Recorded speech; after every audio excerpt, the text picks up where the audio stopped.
একদিন এক নির্জন বাগানে জন্ম নিল এক রঙিন প্রজাপতি। সে আগে ছিল একটা নিঃশব্দ গুটিপোকা, অন্ধকারে বন্দি, একা, নীরব। তবুও ভিতরে ভিতরে সে স্বপ্ন দেখত। সে জানতো না কেমন সেই স্বপ্নের পৃথিবী, তবুও বিশ্বাস করত একদিন আমি গড়ব।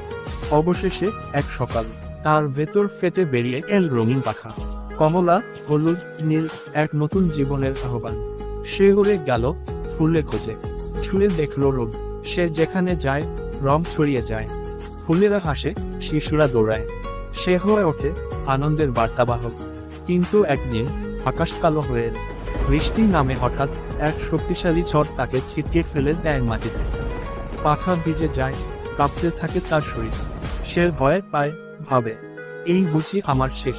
ঠিক তখন একটা ছোট্ট শিশু এগিয়ে আসে, আলতো হাতে তুলে নেয় তাকে, শুকনো পাতায় আগলে রাখে।